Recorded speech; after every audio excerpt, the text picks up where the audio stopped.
I lost myself on June 8th, 2021. Welcome into a new episode of the Jake Boucher Show. Been inconsistent journey to say the least. And this one's kind of, it's like a 2.5 year update. I think back in 2021, I put out an episode about my OCD diagnosis from that year. And I'm just updating about everything since then and how I've improved. June 8th, 2021, I still remember that day vividly. It was a day that changed my life forever. And it was one of the toughest, it was the toughest stretch in my entire life. I didn't know how difficult it would be until I was actually living it every single day. And the toughest parts were definitely probably the first 3-4 weeks. And then I had a couple other hiccups along the way. I remember in September, so a couple months later, was one of the worst moments in my life. My dog passed away, and that same day, it was bad with my thoughts. So just a little background in case you haven't listened to my previous episode. A little background about the whole thing. June 8th, 2021 is like, I never experienced anything like it before. I had one intrusive thought that just snowballed, and it just kept going and going and going and going, and it felt like there was no end in sight to these thoughts and how to, like, it was a couple thoughts. It wasn't like 85 different thoughts. It was just a select few, and I didn't know the first way to combat these thoughts. I thought they would just kind of go away. I would tell myself to stop thinking about the thoughts, and little did I know at that time that that's not what you're supposed to do. You're not supposed to just stop thinking about the thoughts. You're supposed to just process the thoughts, acknowledge them, because they're all made up. They're completely made up thoughts, and I didn't realize that for quite a while. And then once you do realize it, then it's the healing process in order to combat those thoughts whenever they pop up. And, I eventually got to the point where I was able to naturally remove those thoughts from my brain whenever they popped up. So 2.5 years later, we've made incredible strides in my mental state. Back when I lost myself on that particular day, there was a stretch of time where I always needed some sort of distraction, some sort of way to occupy my mind. I remember back then I was working on marketing business. I just got my real estate license recently, and I literally couldn't even function properly. Like, I literally just needed to distract my mind for a couple days straight, just with whatever I could possibly do. And back then, or still my guilty pleasure is watching YouTube videos and watching, video game streamers. I've always had a passion. I've always loved video games, and I like watching those streamers sometimes. That's how I was distracting myself for those couple days right after the fact. I told my mom what happened, and told my dad. And at that point in time, it's like, okay, I can't do this alone. I gotta go see what the hell's going on, see why this randomly happened out of seemingly nowhere. And so I ended up booking an appointment with a psychiatrist, but I couldn't get in for, I think it was like 2.5 weeks, which was kind of shitty, to be honest, just waiting that period of time. Luckily, I got a little bit better as the days and weeks went on up until that appointment. And then I remember driving there to that appointment just wondering what he was going to tell me. Was he going to tell me I was clinically depressed? Was he going to tell me that this was just a freak episode? What could it be? And eventually, he's asking me all these questions, and I'm answering them truthfully. And then without hesitation, he said, yeah, you have OCD. And I'm like, oh, okay. I always associated OCD with just being super organized and super clean and neat, which for some things, I'm very organized and neat. Like I have to have the TV remotes in a certain order. I have to do dishes a certain way. So stuff like that, I've always done. I didn't know there was another part to OCD. I didn't know truly fully what the obsessive compulsive order. I didn't truly know what the obsessive compulsive disorder actually meant until I sat down with the psychiatrist and he told me, and then he kind of explained like what it means. There's, if you have an intrusive thought pop into your brain, you overthink about that intrusive thought and you just go down the rabbit hole. So that's also the other side of OCD that not many people know about. And it's quite debilitating. It just affects everything in your life. And there was a stretch of time during that period, even after I saw the psychiatrist, where I couldn't sleep without distractions. I couldn't sleep without like a podcast playing in the background while I was trying to fall asleep. So I dreaded going to sleep, dreaded going to bed for quite some time, because I knew I was going to be alone with my thoughts. And at that moment in my life, I couldn't be alone with my thoughts. It was something that terrified me because I didn't know where my thoughts were going to take me. And it felt like at the time I just couldn't control anything in regards to my thoughts. So it was a very tough period, and I eventually started therapy, and I had a great therapist who my mom knew. My mom worked with at one point. My mom's a nurse, so she knows a lot of those healthcare professionals. So I got an appointment with her, and and I made it a point to stay away from medication. I just refused to take medication because I believe that I could fix my own problems. I believe that medication would just be a temporary solution. And with the way big pharma is, they got to make money, and a lot of their medications are just to mask your true problems. Big pharma, I mean, a lot of the medications, in my personal opinion, they don't truly 100% heal you. They just do just enough so you keep buying the medication and keep using the medication. And even back then, I was always suspicious of medication, that this type of medication. Obviously, a lot of people need certain medications like, diabetes and cancer, stuff like that. But for this particular situation, for, mental stuff, like in my personal case, I didn't believe I needed medication, and I wanted to stay far away from it because I believed deep down that I would be able to fix this all with my own mind. I got to the point, I will admit this, where I was heavily considering medication, and I was like, okay, we're gonna give it one more therapy session. We'll see if I'm improved by then. And I was improved by then. And then it's like, okay, we'll do another therapy session. We'll see if we're improved even more by then. And I improved a little bit more for the next one. So it's like, okay, we don't need medication. We're improving with just using our own mind.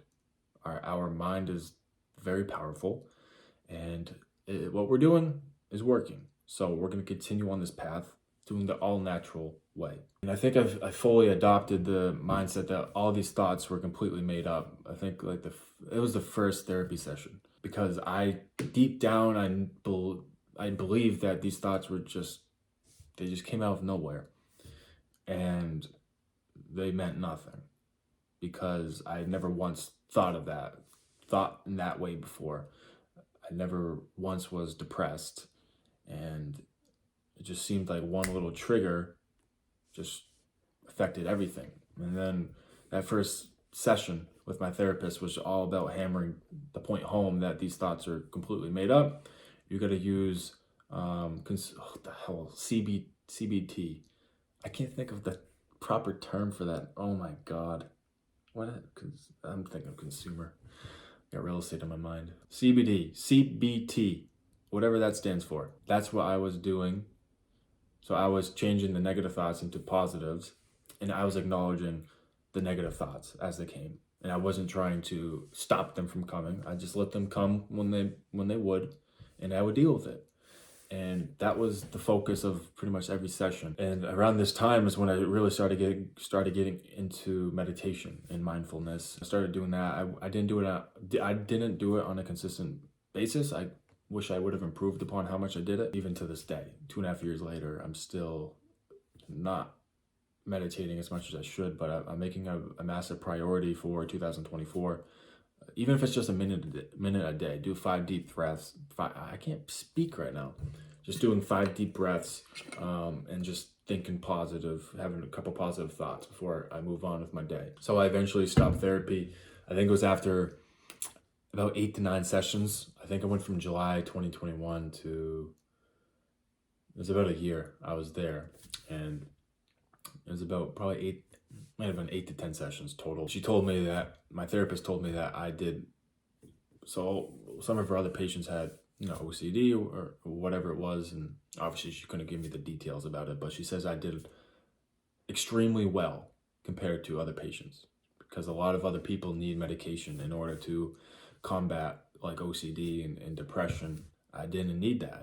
I did the all natural method, which I'm very proud of myself for, because I knew it was more than possible, and I just proved myself, and I gave myself confidence after that whole ordeal. Stopped therapy.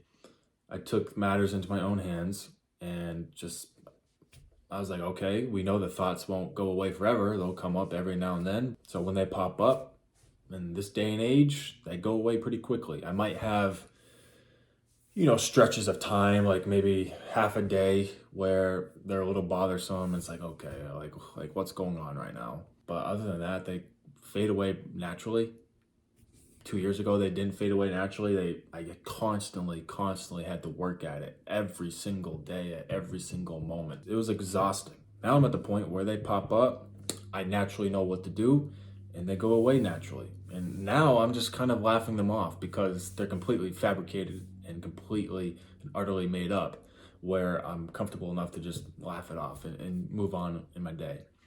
I'm still trying to figure out, with obsessive compulsive disorder, I'm still trying to figure out how to use that in my day-to-day life, in terms of my work, my career, how to obsess over that instead of my other negative thoughts. Still work in progress. We're gonna get there. We're trying some different tactics. And then you fast forward, I think end of 2022, or September of 2022 is when I bought The Daily Stoic by Ryan Holiday. And at that moment in time was when I started to develop a passion for Stoicism. Stoicism has been a huge driving force in my day-to-day life since then. Every single day, every morning, every night, I read a passage from the Daily Stoic. So it's got 366 passages from, Marcus Aurelius, Epictetus, Seneca, all these different Stoics from way back in time, where their works are saved. This train is annoying, but it's fine. We'll deal with it. It's just a bunch of those different quotes and passages that these people wrote way back in the day, and Ryan Holiday kind of translates and he has like a paragraph for each one, just picking apart what it means in today's day and age, and your personal life, and what the author was trying to get at in terms of like Marcus Aurelius. That has been tremendously helpful, and it's something that's constantly on my mind and my subconscious. Like I said, I read it before bed, so sometimes when I wake up the next day, I think about it immediately. Sometimes I don't. Hoping to get to the point where I do, where I'm thinking about positive things as soon as I wake up. Still a work in progress as well. So we're still not perfect, but we're making steady progress. Stoicism has been huge, and I'm really starting to dive more into it, because I truly think it's such a powerful thing to understand and to implement into your everyday life. And it's something I'm starting to take very, very seriously. I'm going to start reading more books about it, consuming more content about it, and just implementing it into my day-to-day life, which I already am. I've already seen the benefits of it. I've seen the benefits of just meditation and just accepting for who I am and what I am. And a lot of Stoicism is about mortality and death, and I've accepted the fact that I'm going to die one day, and it's possible I could die tomorrow for all I know, and I've accepted all of that. And I think once you accept that, everything else starts to fall into place. You start to have a different viewpoint of life, and what life means to you personally, you start to realize that you can do a whole lot with your life in the amount of time that we have. A lot of people say life is short, and it goes by quick. I won't say it's short though. There's a lot you can do in 80, 90 years. I always say 42,048,000 minutes. That's how many minutes are in 80 years. And that number is kind of always in the back of my head because that doesn't seem like a lot of minutes. But you look at people who have achieved great things in life, and all those people have the same amount of time as me and you. And if they can produce and accomplish all those different things, and why can't I? Why can't you? Flipping the script from life is too short to I have a lot of time, I can do a lot in my life. Just look at how much can change in a day, look how much can change in a week, look how much can change in a month, and you just multiply that. And you start to live in the present moment more and more, and just control what you can control. Because ultimately, I have done a much better job at this since I started with Stoicism. Being in real estate, there's a lot of things I can't control. If I can't control if the pipes in my listing burst, like stuff like that. If I can't control it, then why should I stress about it, right? And if I can control it, then let's do the best we possibly can so we make the outcome the best it can, right? That's how I'm starting to look at things, and I'm just way more calm. When something doesn't go my way, it's like, is what it is. You move on and you try to improve upon it next time. Or if it's out of your control, then you definitely move on. You don't put too much thought into it. It's like, it is what it is. Something bad happens, like that's out of my control. It's like, all right, that happened. How are we gonna move on and improve the situation? All of that has been a direct benefit from learning about Stoicism. And I'm eternally grateful for coming across the Daily Stoic and Ryan Holiday's work because it truly makes a difference in my life. It has, and it's going to continue to make a difference the rest of my life, because this is only the beginning of my Stoicism journey. There's a lot more to learn along the way. There's a lot more to implement in my day-to-day life. And just being a more calm person, it's such a powerful thing to possess. Just staying calm in certain situations, staying calm when you're stuck in traffic, and just not blaming and swearing at the world. Shrug your shoulders, is what it is. Nothing I can do if I'm sitting in traffic, and turn those negative thoughts that you were going to think to positive thoughts. It's really that simple. I got to the point where I realized that I can control every single thought that my mind produces. And once you realize that you can control every single thought that your mind produces, you realize just how powerful you actually are. And it's such a weapon when you do realize that, because I'm controlling my thoughts right now talking to you, because I'm reading some of my notes, some of my bullet points to you, and that's the only thing I'm thinking about. And if I can single out certain things that I'm thinking about, and I'm not thinking about the negatives, that just proves even more that I can control every single thought that filters through my brain. That is one of the most powerful things once you truly grasp it, that you can control every single thought, positive or negative. It comes down to you. And I wouldn't have known this unless June 8th, 2021 didn't happen. I probably still wouldn't realize this, because I wouldn't have gone down this rabbit hole of Stoicism and just learning about different ways to have a calmer mind. All of that has contributed to where I'm at nowadays, and I'm not even close to where I want to go in terms of just my mental capacity, my mental state. In order to summarize all of this up, losing myself on June 8th, 2021 was the best thing to ever happen to me. And I truly I'm telling the truth when it comes to that. It was the best thing that ever happened to me. At that time, it felt like the worst thing that could possibly happen to me, because it felt like my life was crumbling around me. It felt like there was no way out. It felt like I was down like a 50-foot well in the middle of nowhere with no ability to climb out of it. Just by myself, with no help, no rope to pull myself back up to ground level. And it just was weeks, more often than not, just the negative thoughts popping in your brain. You're trying to live your day-to-day life, and very difficult going to the gym, trying to work out, and having those thoughts in your brain while working out is a drag, because you're in society, you're speaking to people, and little do they know that you're dealing with these intrusive thoughts going on in your brain while in the middle of conversation with them, and you're trying your best to listen to what they're saying, but you're battling other things inside your own head. I've been in that situation, and I've come out of that situation. The biggest confidence booster that I've ever had in my entire life was getting through that period, that rough stretch of my life, and getting out to the other side of it and realizing I did all this naturally. I didn't rely on medication to succumb to prevent these thoughts. I did everything natural because I realized the power in my own brain. I realized that I can control any thought that I think. I realized that I can fix any situation that I'm in if it's in my control. And this entire situation was in my control. One of the biggest learning experiences that I've ever had. Truly, eternally grateful for this whole thing happening, because I wouldn't have been in my mental state today if I didn't run into this problem. And I wouldn't be starting to live the life that I envisioned if this didn't happen. I think if this didn't happen, I would probably still be having these intrusive thoughts, and I wouldn't have learned about stoicism. I wouldn't have started to meditate as seriously as I have. I wouldn't be as calm as I am mentally compared to 2 years ago. There was just so many benefits that came out of this one negative situation where it's going to change my life. It already is changing my life. And I'm going to be able to take this into whatever it is I do in my life. I'm going to be able to take this into my career and dominate my career. If I have multiple careers, I'll be able to dominate every single one of my careers.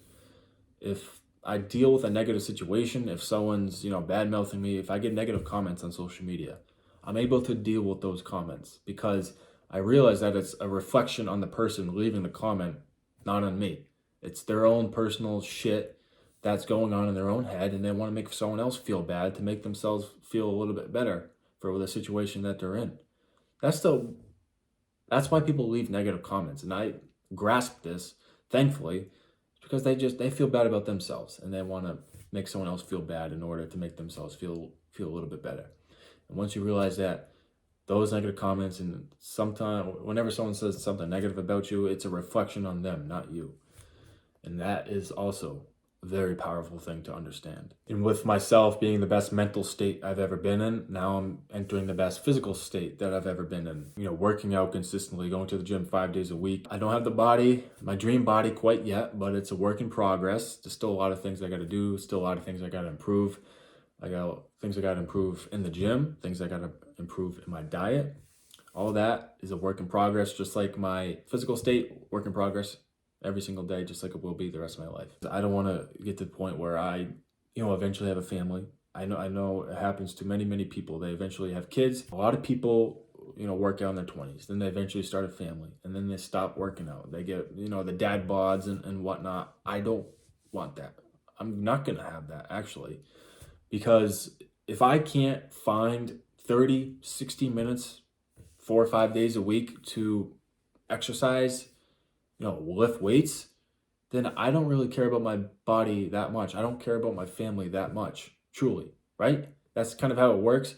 If you were truly dedicated to living as long as you possibly could and being there for your family, being there for yourself, I feel like you would find the 30 to 60 minutes in order to stay healthy and maintain a physique that you're proud of, maintain a physique that your family's proud of, and just knowing that you're going to be there for them for the long haul.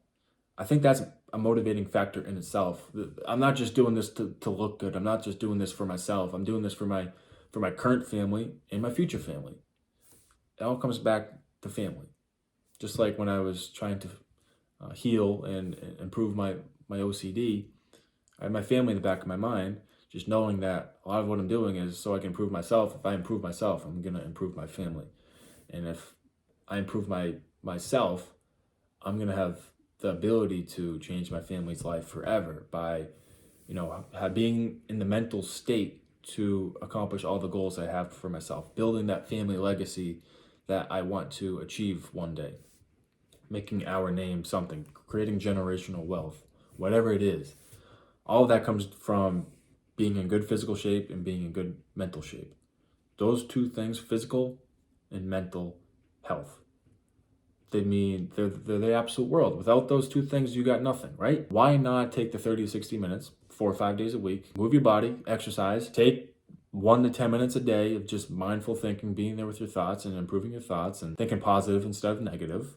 That's something we can all do, right? Like I said, we can control, the one thing we can control in the world is our own thoughts. And I think once you truly understand that, you will start seeing the improvements. You will start going down the rabbit hole of improving yourself and making your mind a stronger place. And you will see the possibilities of turning those negative thoughts into positive thoughts, because many people have done it.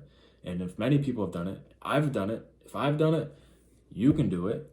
So there's a lot of different examples out there of turning those negative thoughts into positive thoughts. It comes down to how bad you want that.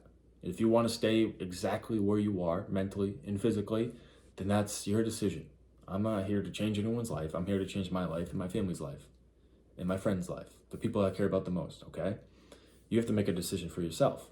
Whatever you think is best for your situation, you do that. I'm not here to advise you. I'm not a therapist and nothing like that. I'm just speaking from experience and speaking from my improvements over the last 2.5 years to the point where I feel comfortable enough to talk about this and just tell you my experiences and how I learned and what I learned. And learning, one of the most important things you'll ever learn is just the fact that you can control every single thought that comes into your brain. You're not always gonna be perfect, but if you can control the majority of your thoughts, how different would your life be if you can control a majority of your thoughts? I will say this, I'll leave off with this probably. If you can control your thoughts, you can control your life. It's not gonna be easy. It's gonna take time. It's gonna take effort. It's not gonna be a week, 2 weeks, 3 weeks. It took me probably a year to the point where these thoughts were going away naturally.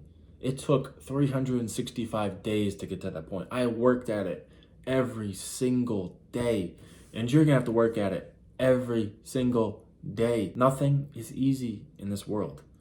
You're gonna have to just keep at it. There's gonna be days when you backtrack. There was plenty of days where I backtracked. It felt like I was going backwards, and I was gonna go back to what I was when I first happened. It felt like I had many of those days, not just a handful. I probably had dozens of those days where I backtracked, and I was like, here we are again, back to square one. And it was frustrating, and I kept at it. I didn't give up. That's why I wear this thing. Never give up. It happened. It's going to happen to you. It happened to me. It happens to everybody. You just got to work at it. Work at it. Work at it. Just like with lifting weights. There's going to be good days. There's going to be bad days. There's going to be days where your body's sore. There's going to be days where your body's not sore. You just got to discipline yourself to push through those negative periods to get to the other side. And the other side, let me tell you, it's a beautiful place. I highly recommend getting to the other side.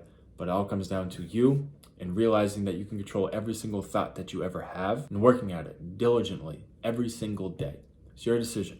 What are you gonna do? Thank you. That's gonna wrap up this episode. Very passionate episode this was for me. I just like talking about it nowadays. I'm not afraid to talk about it. I'm not afraid that it's gonna, elevate these thoughts again, and I'm gonna start thinking about them. If they pop up, I'll deal with them, right? Yeah, I appreciate every single one of you. Looking forward to being more consistent on this podcast next year. And my other podcast, the real estate podcast. Good luck with your journey, your physical health journey, mental health journey. You got this. Stay true to it. Stay disciplined, and I'll see you on the other side.